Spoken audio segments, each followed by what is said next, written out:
Imagine आप बिल्कुल ठीक हो और फिर अचानक गिर जाते हो विद इन सेकेंड्स। ये पल्मोनरी एम्बोलिज्म की वजह से हो सकता है। पल्मोनरी एम्बोलिज्म का मतलब होता है कि लंग्स की ब्लड वेसल्स में अचानक एक क्लॉट आ जाता है जो ब्लड फ्लो को ब्लॉक कर देता है। ज़्यादातर केसेस में ये क्लॉट लंग में नहीं बनता। मोस्टली ये लेग्स की डीप वेन्स में बनता है जिसे हम डीप वेन थ्रोम्बोसिस कहते हैं। ये क्लॉट चुपचाप बन सकता है, मतलब कि विदाउट एनी पेन और सिम्टम्स। फिर ये होता है कि लेग्स में प्रेजेंट ये क्लॉट ब्रेक हो जाता है और उसका एक पार्ट वेन्स के थ्रू ट्रैवल करता हुआ हार्ट की राइट साइड पर आ जाता है एंड वहाँ से ये डायरेक्टली लंग्स में चला जाता है। यहीं से प्रॉब्लम डेंजरस हो जाती है। ये क्लॉट जाकर लंग्स की आर्टरी में फंस जाता है और लंग्स की ब्लड फ्लो को ब्लॉक कर देता है। अब राइट साइड ऑफ हार्ट से आने वाला ब्लड लंग्स तक प्रॉपरली नहीं जा पाएगा। इसी वजह से लंग्स की आर्टरीज में प्रेशर बढ़ने लगता है। हार्ट का राइट वेंट्रिकल जोर लगाकर पंप करने लगेगा, लेकिन हार्ट का ये पार्ट ज़्यादा देर हाई प्रेशर को हैंडल नहीं कर पाता और जल्द ही फेल होने लगता है। दिस में lead to right sided heart failure. जब राइट साइडेड हार्ट फेलियर होगा तो लेफ्ट साइड ऑफ हार्ट को ब्लड सप्लाई रिड्यूस हो जाएगी और अगर लेफ्ट साइड ऑफ हार्ट को ब्लड प्रॉपर मिलेगा ही नहीं तो वो बॉडी को ब्लड पंप क्या करेगा।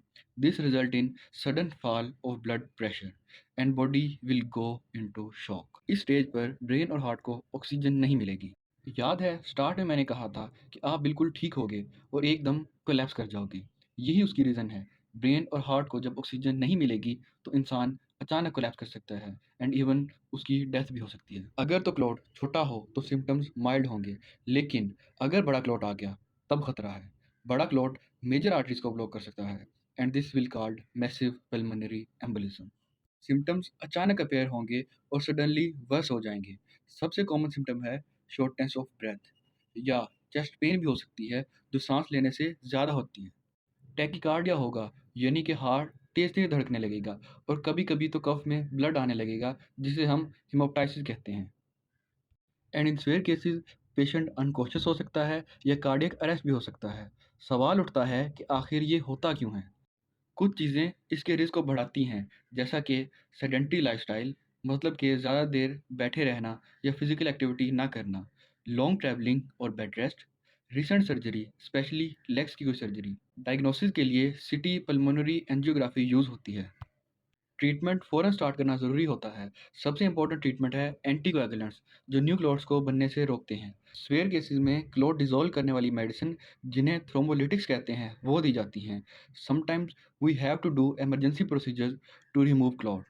प्रिवेंशन बहुत इंपॉर्टेंट है, स्पेशली हाई रिस्क लोगों में। वॉक और exercise, proper hydration and necessary medication can reduce the risk.